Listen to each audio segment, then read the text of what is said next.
We are live with the final episode of Vindication for Season 4. My name is Alexandra Shaw. I am joined by the chairman of the CWL, and we have got an exciting night of action just 7 days before Endgame 4. I'm very excited to get back to Mexico. It's going to be an incredibly amazing night, just like every single Endgame is. And speaking of amazingness at Endgame, this man right here is going to do what he claims to be the unthinkable to Tommy Hazard. I mean, you talk about amazing, just look at this man's resume as well at Endgame. Endgame 1 defended the tag team titles. Endgame 2 defended the YouTube title. Endgame 3 main evented the show. And now he goes into there and technically he doesn't have a match. He has the unsanctioned match against Tommy Hazard. And I think we might be about to hear some final thoughts before going into war from Chris Princess, as that's what it's sure to be, a war. I think that if there's a word above war, that's what we're going to see. We're going to see an absolute just destruction. It's like, have you seen Godzilla versus Kong? Yeah. It's going to be like that, but worse. Yeah, I think it'll truly be something to behold at Endgame. Something that, honestly, it has the potential to be the most violent match in CWL history. The fact that I had to have a talk with Tommy and tell him that I didn't want to do this just goes to show how personal this has become between these two men. But we are about to hear from Chris Princess here, maybe the final statements before the war.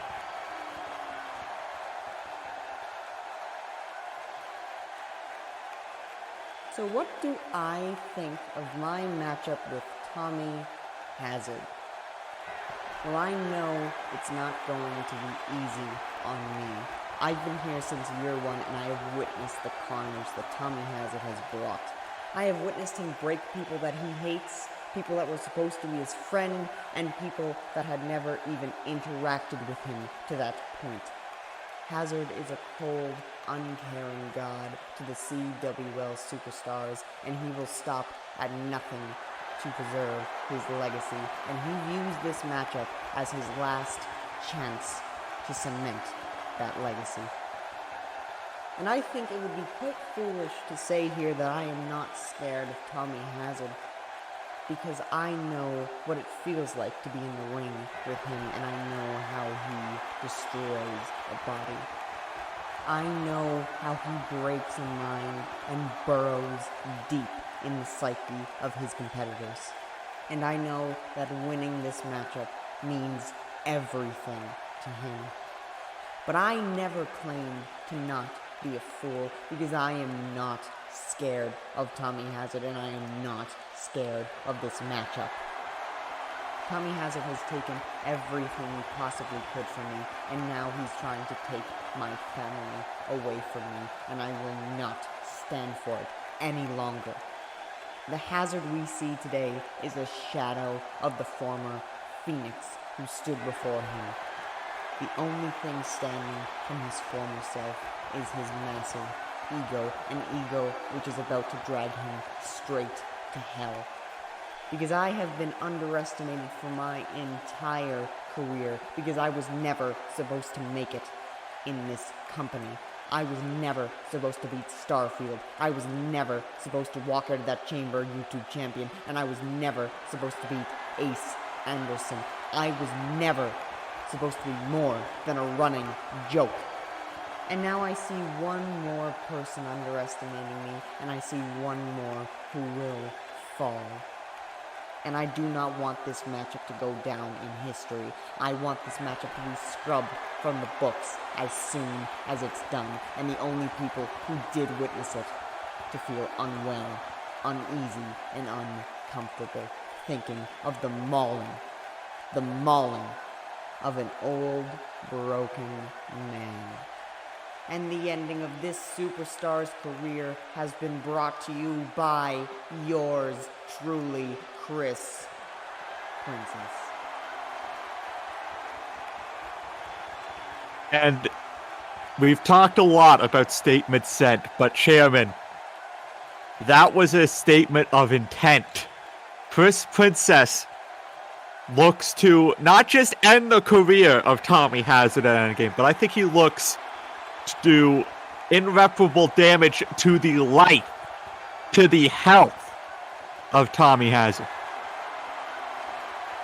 I want to reiterate that I never agreed to this by both men. I didn't, and we're gonna see what happens at Endgame.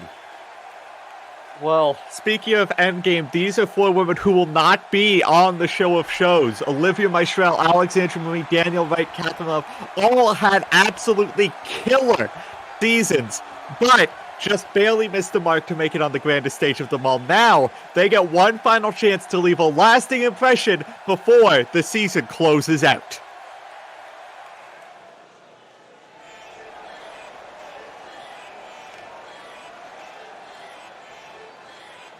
The opening match of Vindication is set for one fall and is a tag team match. Introducing first, at a combined weight of 295 pounds, Olivia Mistral, Alexandria Marie, the Church of Steel. Well, here comes a former Vindication Women's Champion in her own right, and the person that is actually responsible for recruiting Alexandra Marie to the Church of Steel. You know, like I said, all 4 of these women had killer years, but it's gotta be said, Olivia Mistral maybe had the best season of her career, full stop, because of joining the Church of Steel. I mean, she won the Vindication Women's title, a title that had eluded her for quite some time, and now she seems to be taking this almost semi-leadership role of the Church of Steel, recruiting Alexandra Marie, saying, hey, this group got me to the top. It could do the exact same for you as well. And especially with the kind of potential that Alexandra Marie has shown here. I mean, she has very decisive victories over Amber Arcade. As a matter of fact, Amber Arcade hasn't been able to defeat Marie at all. And as we know, Marie is obviously no slouch here on CWL. Absolutely. It was definitely a breakout season for Alexandra Marie, someone who, while necessarily hasn't been, challenging for the top titles like the Openweight or the Vindication Championship, she has been showing that she could challenge for any of those titles at any time and be a legitimate threat to those champions. I mean, she is a fantastic competitor by any stretch of the imagination, and I think that's why Olivia Mistral went to sort of seek her out and get her into the fold, because she knew it would only make her even better. And now we just await for the other 2 members of this matchup. I'm excited to see how this one unfolds. I think that the Church of Steel can definitely show what they're made of and possibly even be in line for a tag team opportunity in the future. And their opponents, weighing 150 pounds, from Grand Rapids, Michigan, Danielle Wright. Danielle Wright coming off of a major win last week over, at the time, the seemingly unbeatable Rocks. It was a very interesting end to the matchup, as Danielle Wright actually managed to stun Rocks enough to get that victory. And you're right, possibly quite the biggest victory in her career. Rox has been unstoppable for 11 months. And now this past month, she just hasn't looked like herself. I think it was losing the Vindication Women's title that really brought her down, so to speak, in terms of morale and wondering. It sort of removed that sort of visage of this unbeatable monster, and it showed Daniel Wright that it could be done. And her tag team partner, weighing 132 pounds, from Boston, Massachusetts, Catherine Love.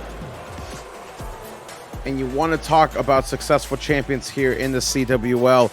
Now making her way to the ring is the first ever Triple Crown champion here in the CWL.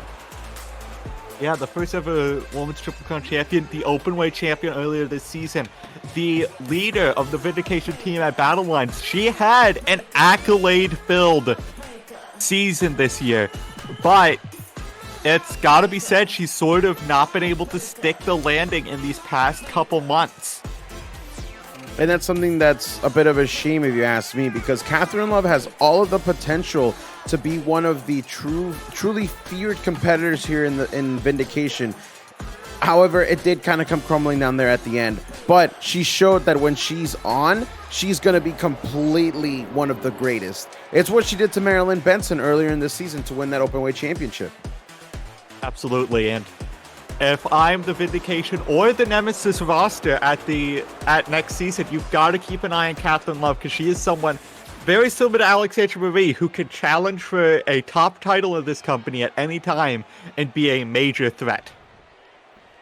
Well, here we go, the first match of the night. We've got Olivia Mistral and Daniel Wright starting things off, as Daniel Wright could very well just shock the world once again. Absolutely could. And here's the thing with Daniel Wright that I think has been so interesting this season. Whether for better or for worse, she has always been someone who has been on the minds and on the lips of the CWLUniverse. She has always been a topic of conversation, whether it was her feud with Yui Nishimura earlier this season or her playing spoiler in the Supremacy Cup. She always made sure to make a name for herself, and again, while the win-losses didn't always go her way, she got her name out there. And I think, again, looking to next season, she has a really big chance to ride that momentum to a title win. I think the most interesting thing here for Daniel Wright is definitely going to be what she can do in this matchup. Like, what new thing can she show us? What separates Daniel Wright that we know from the Daniel Wright from today? We know that she's had trouble with, Yui Nishimura, and to this day, she hasn't been able to beat Yui Nishimura. I think that what happened in the Supremacy Cup really just flipped the switch, because towards the end of that tournament, she wasn't the same, but in a good way. Yeah, and you also want to talk about how is she going to change. I mean, we saw at the beginning of the season this, sort of plucky, new to the business underdog, and now we have seen her turn into just a straight-up killer with those armbar submission holds. She has become a dangerous competitor in every sense of the way, and now we're getting a tag into another dangerous competitor in Catherine Love. That touch of love DDT is nothing to scoff at, as again, that's what put away Marilyn Benson. And ever since then, Marilyn Benson herself hasn't been the same. And as a matter of fact, she hasn't been here for about, I want to say, 3 months or so? No, she's not made an appearance on CWL soil since she lost at Supremacy. It's a shame, truly, but, sometimes you just need to go recharge your batteries. And I think that's what Alexandra Marie did as well. She recharged her batteries during the Supremacy Cup. We didn't see her for a while. There was the campaign of, where is Alexandra Marie? And now she returned, and she's going a little bit 50-50 here with the Church of Steel. But I think that this is just chemistry building for the Church of Steel.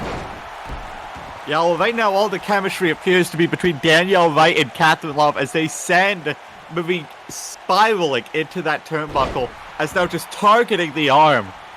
And now Danielle Wright, that is what like I said, she is absolutely killer with those arm bars.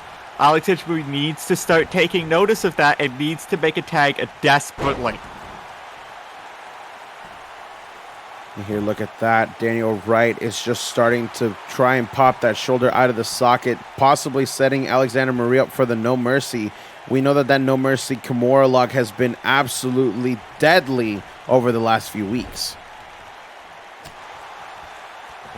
And now, though, Alexandra Marie trying to fight her way out of it, going for a suplex position once again, but again, Danielle Wright fights out of it, as now she gets sent into the corner.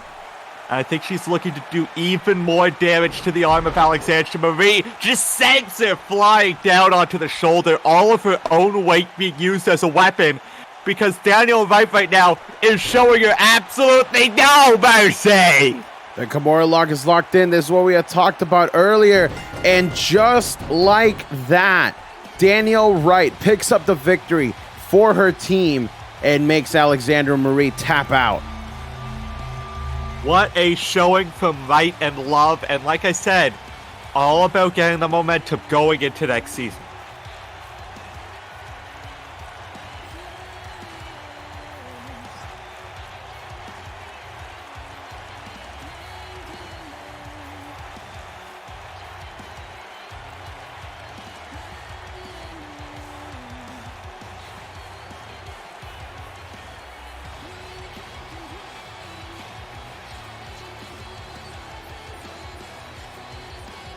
The winners of the match, the team of Danielle Wright, Catherine Love. Well, congratulations to these two women, as now they made their mark right before Season 5. This is going to be the final time we see these women. What will the future hold for them as we move ahead to the new season? I can only assume success and good things for those two. They are wickedly talented. And who knows, maybe that's the start of a new team forming. But speaking of talent, these are two of the top talents on Vindication right now. Harris, Troy Winters. We're getting an absolute just dream match 7 days before Endgame. We're getting spoiled here tonight by Faith De La Rosa. We got to bring out the big guns here right before Endgame. You know, we got to make a lasting impression. And you want to talk about somebody that could break through that ceiling. Troy Winters has the chance of a lifetime right now, facing off against not only a former Vindication champion, but one half of the Endgame 3 main event from last year.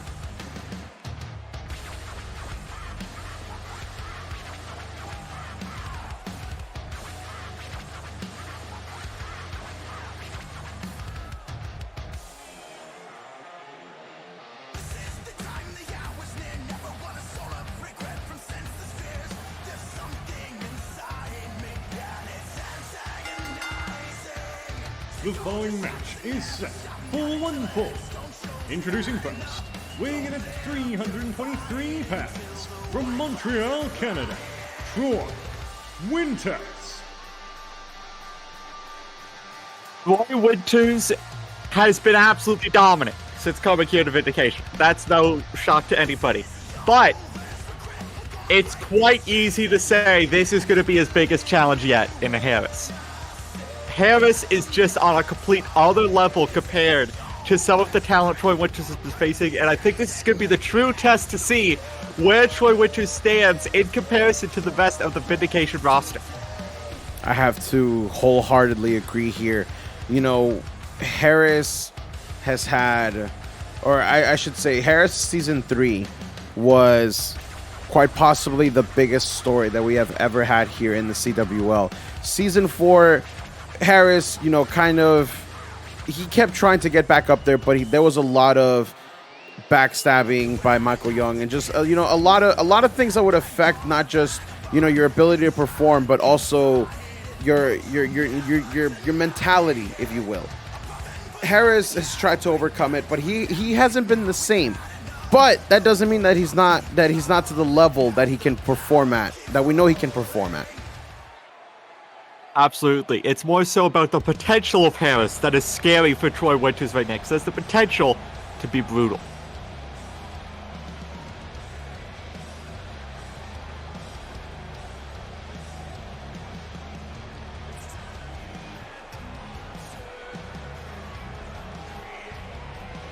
And his opponent, weighing 250 pounds, from Tacoma, Washington, Harris. As Harris makes his way down to the ring, You know, it wasn't too long ago that Harris was down in Genesis mixing it up. I think this was back even when he was Vindication World Champion. And so much has changed since that point. That Troy Winters is now, he took Genesis by storm, was one of the most dominant kings of Genesis of all time. And now he's up here and he looks to continue that dominance. And Harris right now is, like I said, he's going to be the proving ground right now for Troy Winters. If Troy Winters can beat Harris, much less, you know, beat him, if he could beat him in the same fashion he's beat his last two opponents, I think there's going to be nothing stopping Troy Winters from holding a title in Season 5. I think it's only a matter of time, honestly, because you stand in the ring with Troy Winters, it's tough to beat that guy. It really is. I mean, the thing is, though, Harris has plenty of experience fighting people bigger than him and people stronger than him, and he's also got plenty of experience in the ring. Troy Winters maybe does have that same experience here on the big stage of Vindication. We'll have to see how Harris does against this monster of a man. Look at that right off the bat. Going right for it, only a 1 count though for Troy.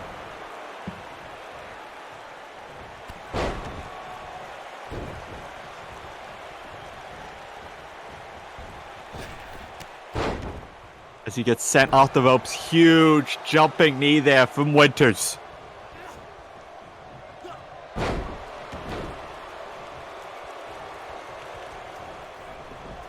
Harris, though, able to get back into this one. Goes for the punch, which is Harris was ready for it. And now look at this. This is the kind of brutality that Harris brings to the table. This is the kind of strategy that made this man the Vindication champion. He didn't come here to play around with Troy Winters. He came to beat Troy Winters. As now he goes and he locks in that arm-trapped crossface here, looking for an early submission victory over Troy Winters. And here's the thing, Harris, not the most submission specialist, but like I said, he has experience fighting people bigger than him. And he knows when someone's on the ground, they're the same height as anybody else, and you need to take advantage of that as much as you can. But Troy Winters, I think, is just looking to barrel roll him right now. I mean, for Troy Winters, it's very easy to just barrel roll through everybody. I mean, this guy is up there in age, but his physique and his size is just incredible. Yeah, I see some people talk about this guy as if he's this young up-and-comer. Troy Winters is in his 50s. Troy Winters, he is grizzled in terms of life experience. But it's all about that experience on the CWL stage. You know, it's often said, it doesn't matter what you do before here, it's what you do when you are here.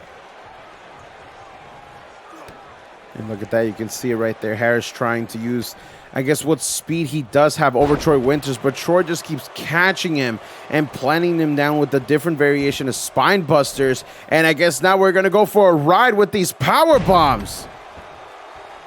Just absolute monstrous power here from Troy Winters. And now taking out the knee of Harris.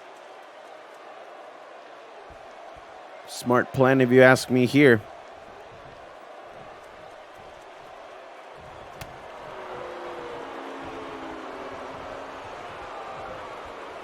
Oh, hold on. Are we about to see this from Harris? Is he about to go to sleep? No, he instead opts to put him on top of the rope there.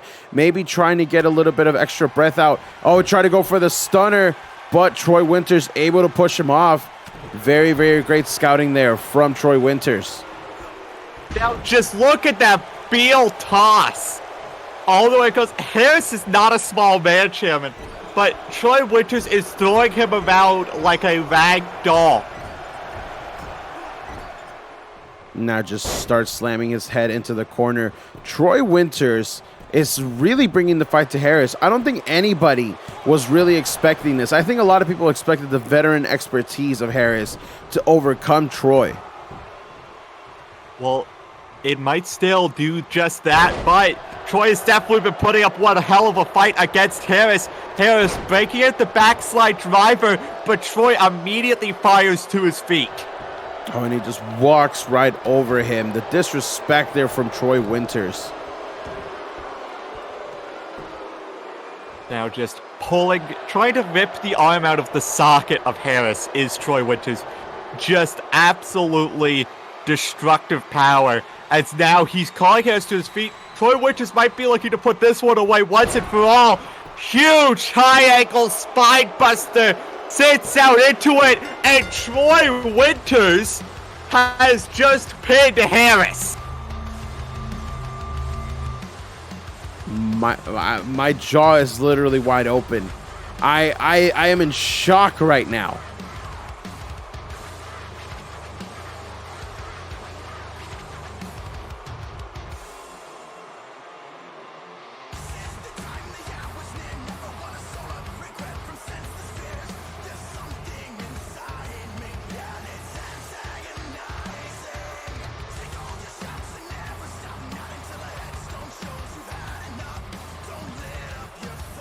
The winner of the match, Troy Winters. Troy Winters just made a statement. We know that these two men are part of the Redacted Battle Royal in just 1 week's time, but he definitively just beat a former Vindication World Champion here. Absolutely. And like I said, this was going to be his biggest test to see where he stacks up in the Vindication division. And now we can see that he can beat Harris this early into his Vindication run. What does that mean for Season 5? Well, speaking of Season 5, we don't know if we're even going to be seeing Sergeant Grotto in Season 5 because he's got that boot camp match against Warrant Officer Hunter. It's been this whole debacle for almost a year of who's Hunter, who's Grotto, but today Grotto goes against the Dower Ranger.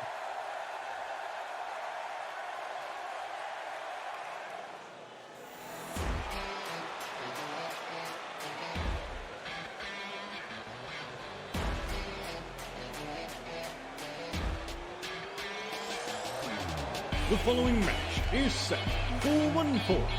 Introducing first, weighing 256 pounds, Sergeant Grotto. Now, Alex, I've got a question. Do you have any idea still what a boot camp match is?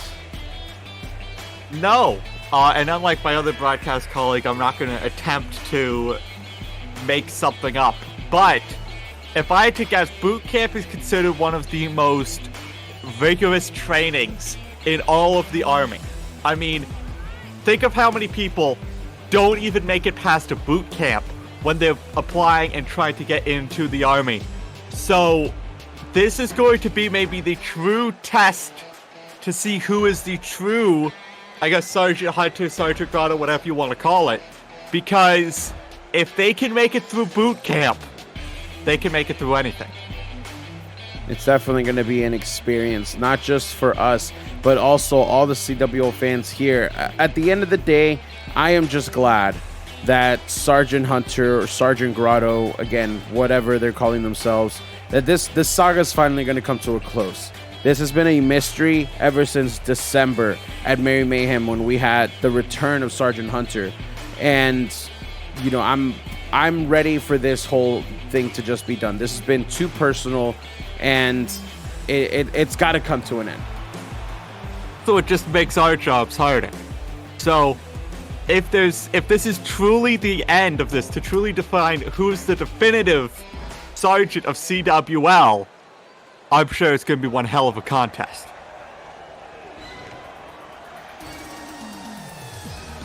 And his opponent, representing the GPU, the Dower Ranger.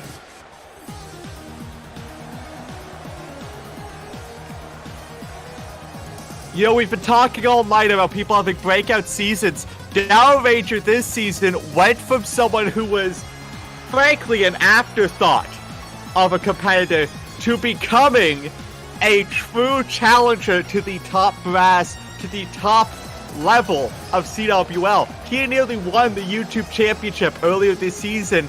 He nearly won the tag titles earlier this season.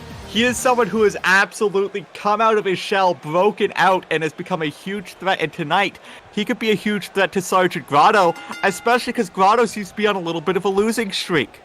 Absolutely, and especially with 1 week to go before Endgame, you know, Dow Ranger could very well make his mark before we even begin Season 5.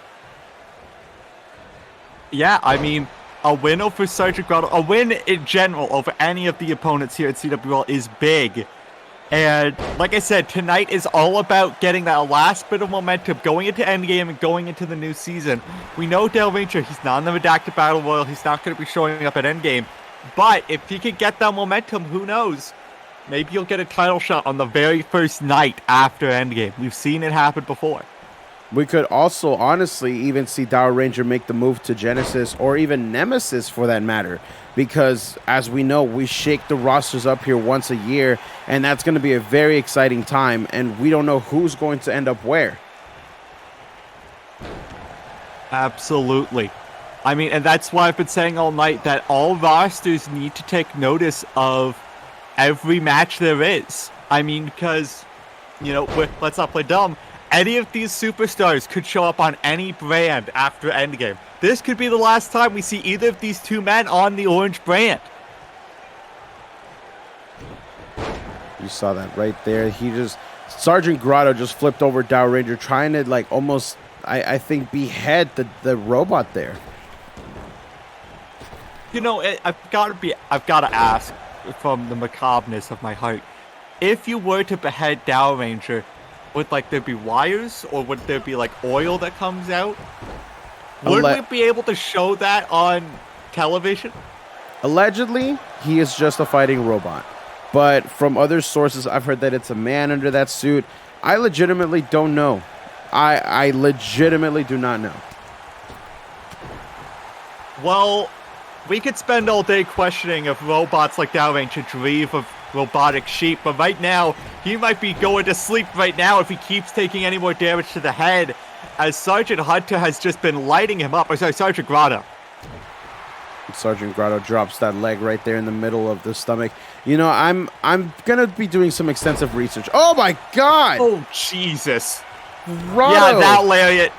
We talked about decapitations. That lariat could do just that. And I was gonna say I was gonna get Ryan Porter on the case about finding out what a boot camp match was, but I think that Grotto just absolutely sent a message to Hunter. Yeah, slump over, Grotto victorious, Dow Ranger needs to be rebooted.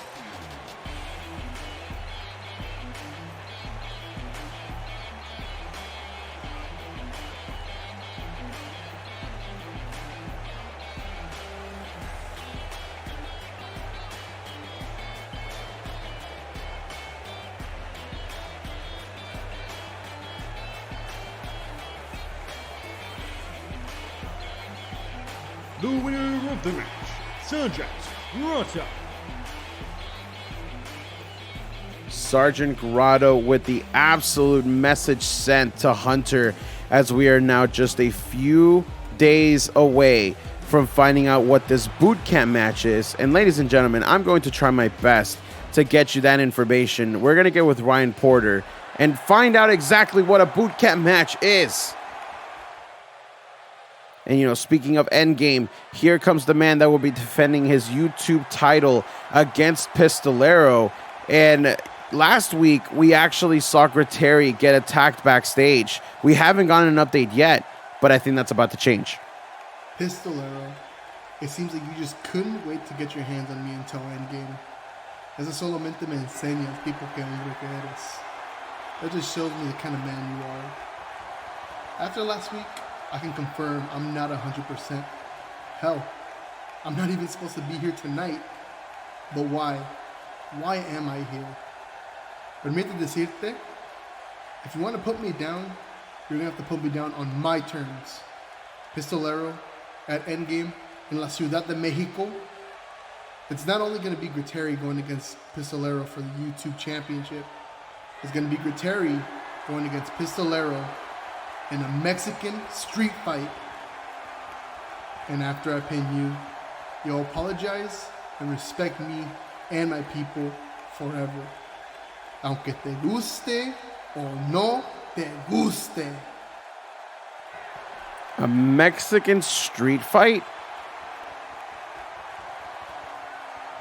I mean, it's definitely...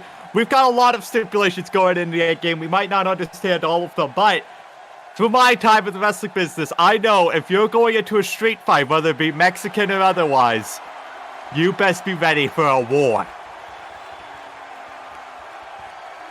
Well, regardless, we've got more competitors here that are going to be participating in that redacted battle royal.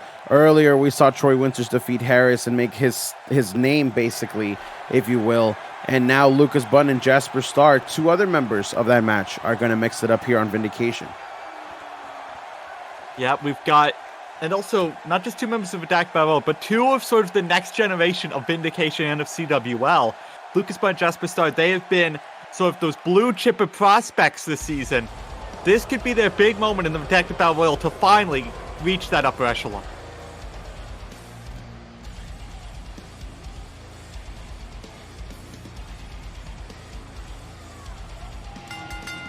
The following match is set for 1 fall. Introducing first, Lucas Butter.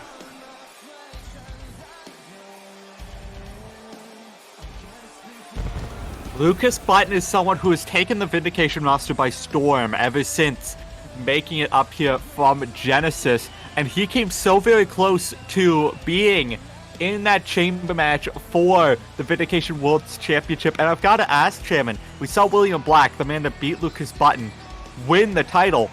Could that have been Lucas Button if he had just been William Black? Could he have been the one to hold that title at the end of the night? I am going to use a little bit of transitive property here for you, Alex. I think so. I wholeheartedly believe so. Because that same night, Lucas Bunn faced off against Jack Thunderheart, former Vindication champion, and he put him down. Literally, put him down. I think wholeheartedly that if Lucas Bunn had defeated William Black that night, Lucas Bunn would very well be walking into Endgame as the Vindication champion. Well, tonight he's not walking in with any championship. He's walking in with a point to prove. And he's going to look to make that point against Jasper Starr. And his opponent, weighing 210 pounds, from Kingston upon Thames, England, Jasper Starr. And here's comes someone who, I've got to be honest, has captured the imagination of the CWLUniverse. He has captured the hearts and the minds, and he said it this past week. He does no longer want to be known as someone who only has accomplishments outside of CWL. He wants to be someone who has accomplishments in CWL. He wants to use the Redacted Battle Royal as a stepping stone to become a champion here in this company. And I am sure that there are plenty of people in this audience that would love him to do just that. And as the bell has rung, Jasper Starr has turned over a new leaf. I believe you're right. Even just 2-3 months ago, maybe, people couldn't stand Jasper Starr. But now it's a whole different thing. The people are starting to, become fond of him. And he is starting to show that everything is really coming together. Absolutely it is. And like I said, these are two people that when they came up, they referred to as sort of the blue chip of prospects of Vindication. I mean, Jasper Starr and Lucas Button, you don't need to be a wrestling scientist to know that these two have potential, that they have the ability, but they have yet to put it all together. And you've got to feel it's only a matter of time before we see this match between these two as a world title contest down the line. And that's honestly the exciting part about these final shows before Endgame. This is the last time that we're going to be possibly seeing some of these people in some of these matches. But it's also a possible glimpse into the very near future. Yeah, and I mean, it doesn't get much nearer than this upcoming Sunday at the Redacted Battle Royal. We've seen plenty of superstars, newcomers, win that match, and has been used to put their name in the history books. Could this do the same for either Jasper Star or Lucas Button? Absolutely could, as these two are just going to war. I feel like Lucas Button gets the upper hand, but then Jasper Star takes it away, and it just keeps going back and forth. It's almost as if these two know each other very, very well.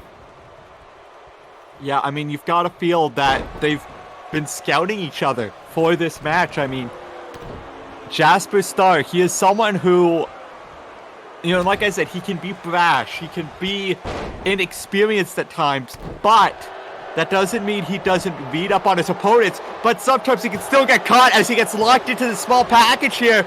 But Lucas Button nearly steals it, not enough though.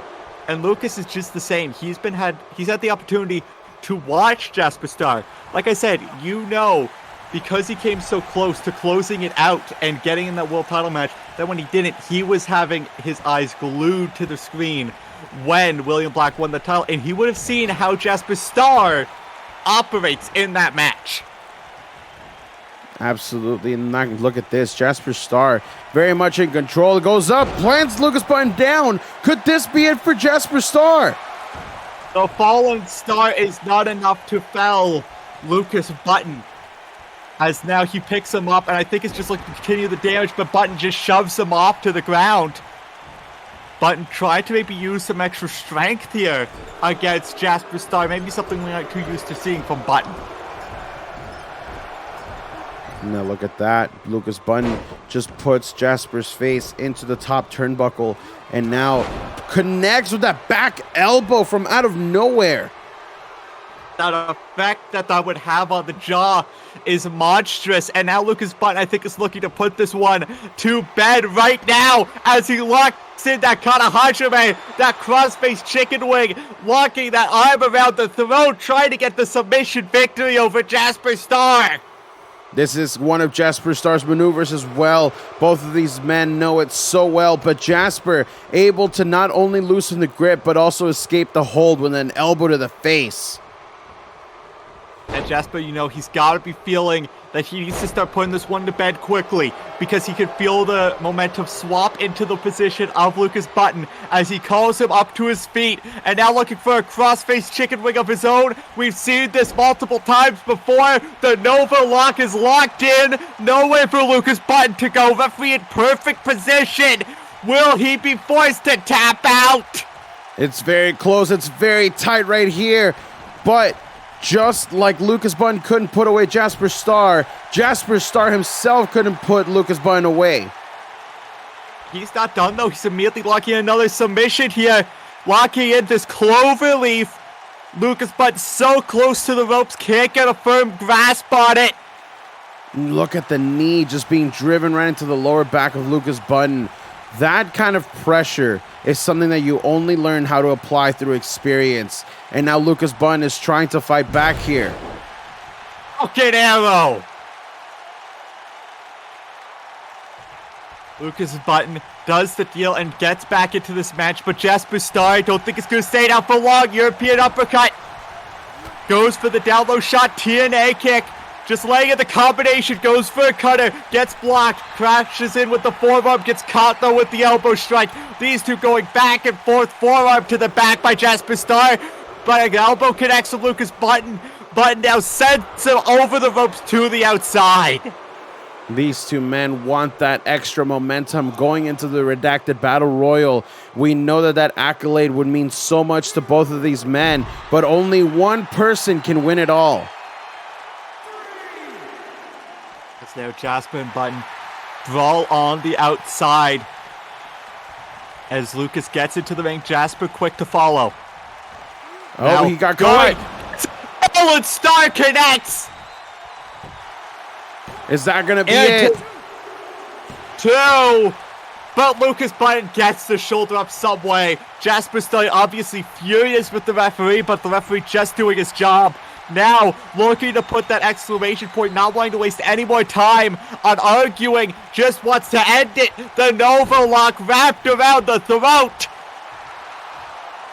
As the legs are wrapped, the arm is wrapped, nowhere for Button to go. Can he survive much longer? No, he cannot.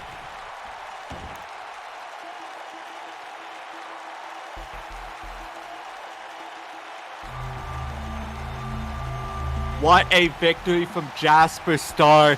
We said that this match had the potential to be a glimpse into the future. And if this was as good as a match now, I am excited to see a rematch between these two.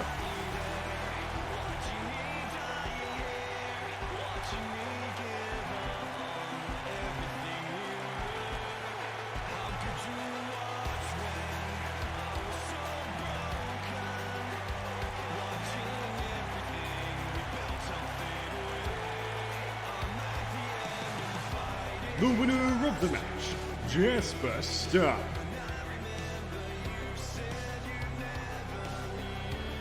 Jasper Star, the beloved fan favorite of the Crimson Dragons, now with all the momentum in his corner, with wins over Grotto, with wins over Button, you've got to feel he might be the favorite from Vindication to win the Redacted Battle Royale. I think it's between him and Troy Winters, if I'm being honest. Yeah, which is truly a David and Goliath comparison. Well, upcoming next, we've got the tag team match between Carl Stone and Ricky Valentine against the Fabulous Furious Freaks. This is going to be interesting how Carl Stone and Ricky Valentine will get along. I mean, they seem to love throwing each other over the top rope. Kind of not the right strategy if you're a tag team, but who knows? Maybe they'll be able to work it into their advantage. Well, as we know, they're actually going to be facing off against each other in a steel cage match in just 1 week. The following tag team match is set for one fall. Introducing first, weighing 196 pounds, from Washington, D.C., Carl Stone. Now, Alex, I do have to ask here, just because, after the madness that is Chris Princess and Tommy Hazard, I don't know what people are capable anymore, but there's no chance that Carl Stone and Ricky Valentine try to throw each other over the top of the cage, right? I mean, I don't think they can. I don't think that's going to stop them from trying. Don't get me wrong, they're both strong competitors, but those cages are 20 feet high? And Carl Stone is not necessarily of the Troy Winters physique. I don't think he could lift Ricky Valentine and toss him that high. Now, Ricky Valentine, again, strong competitor, don't think he could do it. Maybe he could get him halfway up there, but not the full distance. All right. Like I said, I'm a little paranoid based on what we know from Princess and Hazard. So, I got to cover my bases. I got to know how much money I got to put into the medical bills when we're down in Mexico. And his tag team partner, weighing 240 pounds, from Kill Devil Hills, North Carolina, the gorgeous Ricky Valentine.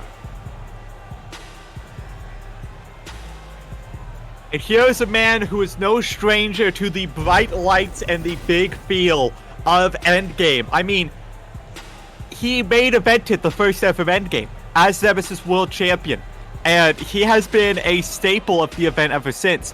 Now, it has to be asked, he goes up against Carl Stone, many people considering it the future of this company. You've got to wonder if Ricky Valentine, he'll have the same success that he did at Jailbreak. He's definitely someone that you can't look over. And Carl Stone hasn't had the best of luck ever since coming up here to Vindication from Genesis. But, all it takes is one good night for you to begin your momentum. That night could very well either be tonight or at Endgame in that cage match for Carl Stone. Very well could be. And, I mean, not to discount their match at Jailbreak, as it was a historic match, but you've got to feel a win at Endgame is going to feel a little bit sweeter than a win at Jailbreak for Carl Stone or for Ricky Valentine. It's going to really be all the marbles are on the line.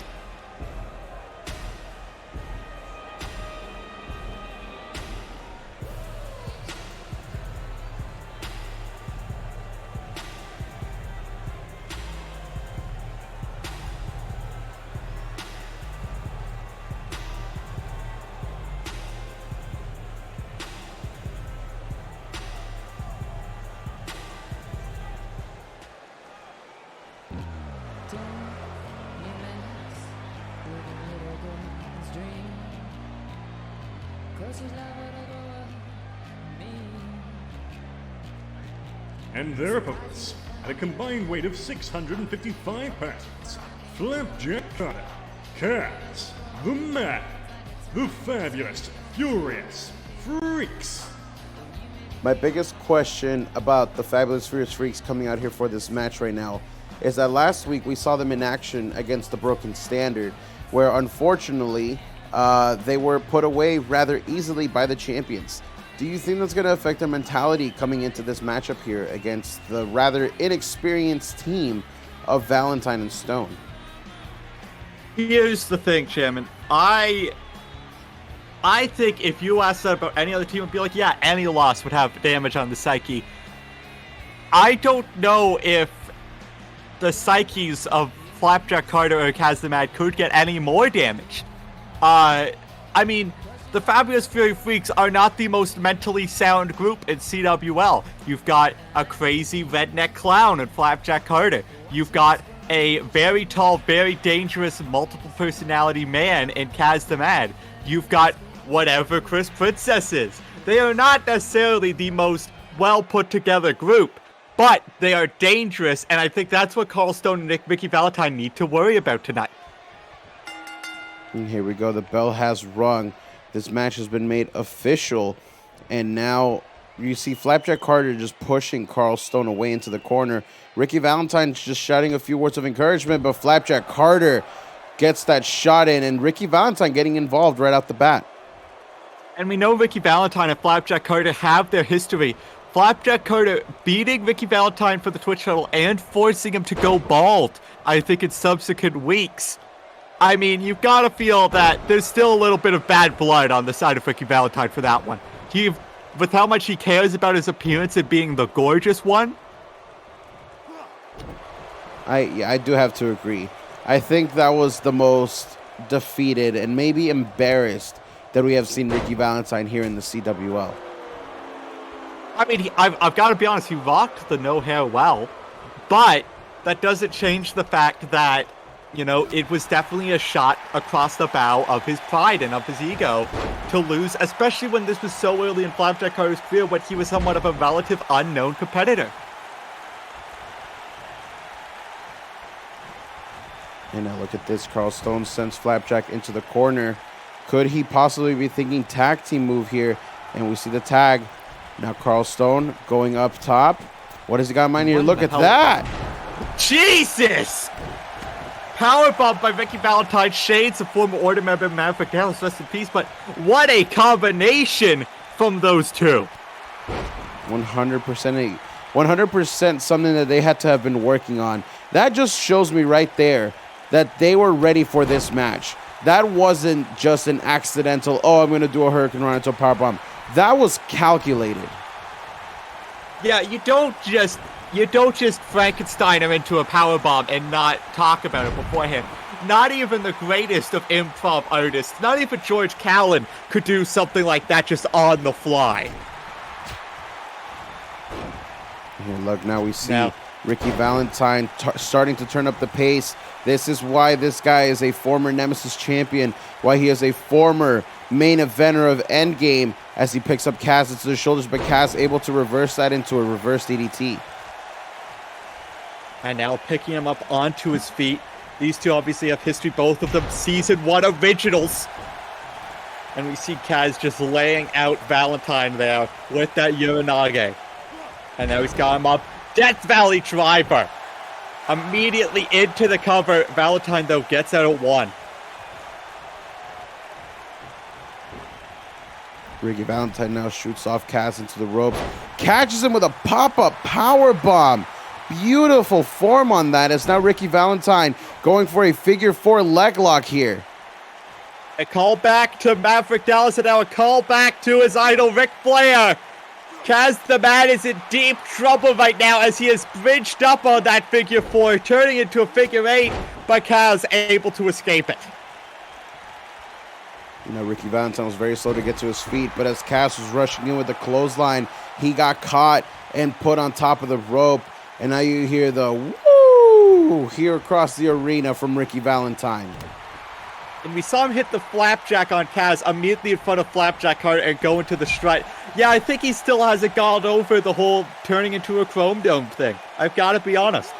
Like we said, it was one of the most embarrassing moments of his career here in the CWL, maybe of his life. Yeah, and for someone who has, 7 ex-wives, that's got to be quite the accomplishment for that to be the most embarrassing moment. We're up to a count of 4 here as Ricky Valentine sends Kaz the Mad inside the ring and flips him over. What is Ricky Valentine doing here? Oh, and we see him use that whiplash neck breaker in the ring, but instead doing it onto the padded concrete. Very smart. That is exactly how you take out Kaz the Mad. I mean, yeah, you've got to just do whatever it takes to be as innovative as possible. And now, looking to take out the power of Kaz the Mad with that shoulder breaker. But Flapjack Carter right there to break things up. Flapjack Carter very, very quick to get inside the ring and break up that pinfall. I think he could have sensed that Kaz the Mad was in trouble. That is why they are tag team partners, and they have been for such a long time now. And now we see him hooking the arms and gets him up for the St. Valentine's Day Massacre. Flapjack nowhere in sight to break up the pin. 2, and Ricky Valentine not able to get it done. I thought that was it. I thought that was it too. The Valentine's Day Massacre is one of his best shots. But now here we see Ricky Valentine and Carl Stone again with these tag team maneuvers. These two are just absolutely killing it as a team right now. Yeah, maybe they should be the ones fighting Broken Standard at Endgame and not fighting each other in a cage match, because they have been absolutely ruthless with these tag team moves. But speaking of ruthless, I think Kaz the Mad is looking to kick the head right off of Carl Stone as he goes into the cup of Ricky Valentine's right there to break it up. Now Flapjack Carter has caught Ricky Valentine. Look at that, he just flipped him out. And this is the opportunity for the Fabulous Furious Freaks to get the victory as that Apocalypse connects. Ricky Valentine is nowhere to be seen, and Carl Stone has just been pinned. The Fabulous Furious Freaks pick up the victory. It was going so well between Carl Stone and Ricky Valentine until it wasn't. Kaz the Mad and Flapjack Carter, I mean, they were able to isolate Carl Stone, get Ricky Valentine out of the ring, perfect tag team, chemistry there, and in the end, it's what caused their downfall.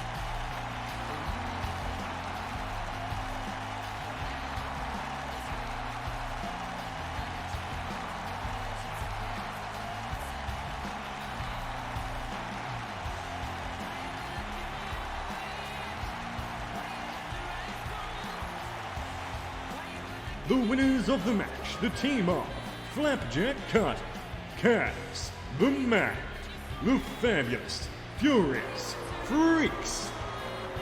The Fabulous Furious Freaks end their season with a victory over Carl Stone and Ricky Valentine. And what a victory it was here, Alex.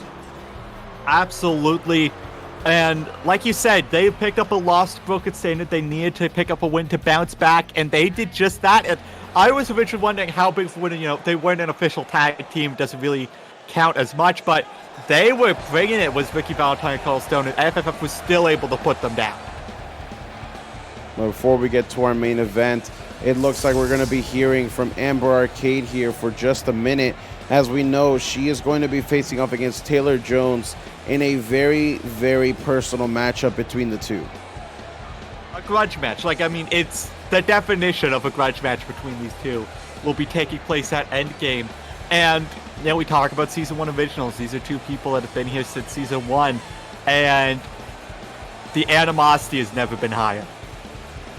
Definitely. And again, we've seen Amber actually fight back against Taylor Jones in previous weeks. But with just 1 week to go before that big matchup, let's hear what Amber Arcade's got to say.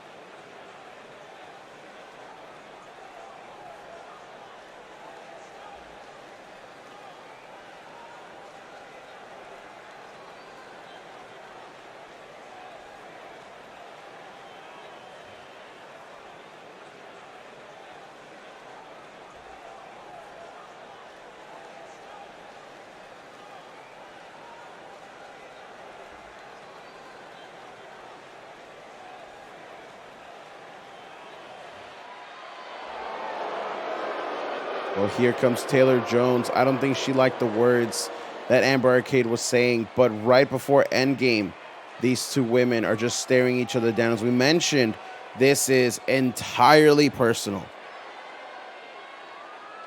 Absolutely, and this is something, like again we said, this has been brewing, this has been stewing for weeks, for months, and we're finally going to see it come to a head in just 7 days this Sunday at Endgame. And speaking of seeing it at Endgame, this match was supposed to originally happen at Endgame until Yui Nishimura just threw a wrench in those plans and defeated Valencia. Now it is a triple threat, but tonight we get the original Endgame matchup. I am very excited for both this one and for the match Endgame because it's also a clash of different stables. We've got the DGC and the FFF going at it here tonight, and once we get to Endgame, we're adding Starjammer into the mix. I can't wait. The main event of Vindication is set for 1-4. Introducing first, representing the DGC, weighing 150 pounds, from Manhattan, New York, Kaylin.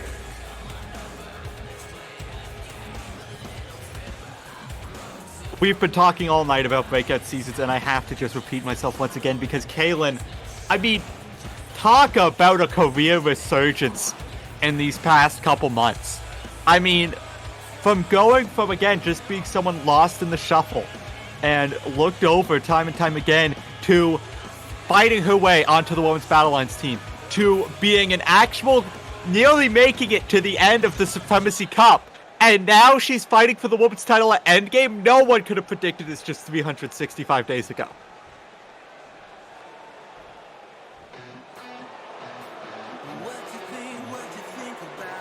And her opponents, representing the fabulous, furious Freaks, weighing 135 pounds, from San Jose, California, your Vindication Women's Champion, Valencia. The woman who has never walked into Endgame as champion and being one of the most dominant people that we have in the entire company finally gets that opportunity in just 7 days. Talk about a ride. It has been a ride, and it's crazy to me that this company has been around for 4 years, going on 5, and this is the first time Valencia is walking into Endgame as a champion. She has come so close so many times, and also, this is the first time she's just been in a Vindication Women's title match, period, at Endgame. Like, for someone as legendary as Valencia, look, I've said it multiple times on record and off record, someone who, in my opinion, is just as legendary a competitor as the likes of Cal Valen, you've got to feel that this is a big moment for her.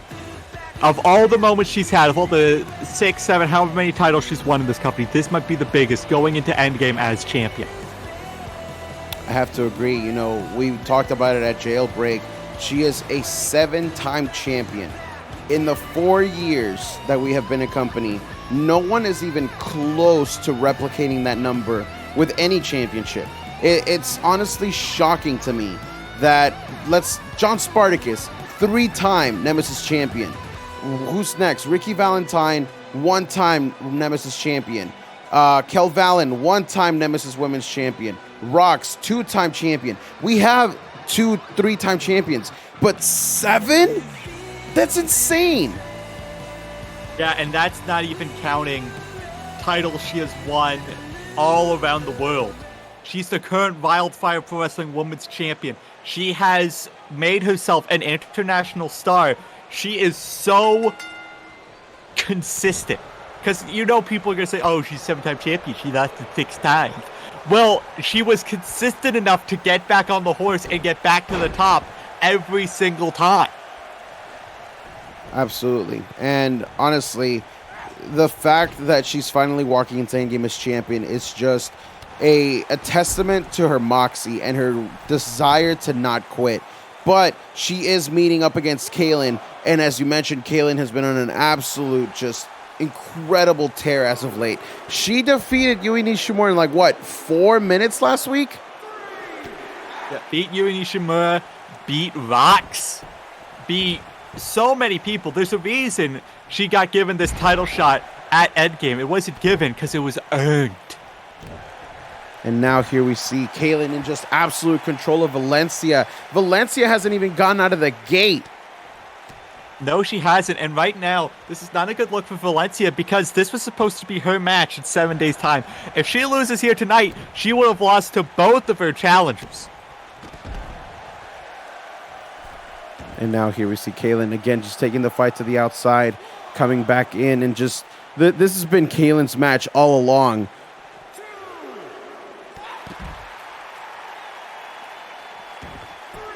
Now Valencia gets back inside the ring. We're up to a 3 count. We've got until the count of 20, so I'm not sure what Valencia's waiting for here. But Kaylin is able to get right back in the ring. And look at that. A spine buster was countered into a DDT. And could that be enough? No. I think she was just trying to catch her breath there because Kaylin has been all over her this match. If she's not careful, it's going to be all over for her in this match if Kaylin continues to fire at all cylinders like she currently is with this one-night stand. The one-night stand connects, and now Kaylin flips over Valencia. And look at this. She's going for this head scissors. She could actually make Valencia pass out here. Oh, Valencia able to roll her off. And now looking for a backdrop driver to Kaylin. And now we see Valencia cracking the knuckles, knowing she needs to start kicking this one into high gear. But Kaylin might not even get her a chance to get out of first gear as she gets her suplex position, drops her on her head. As she goes into the cover, hooks the leg to pin the champion. And Kaylin does it.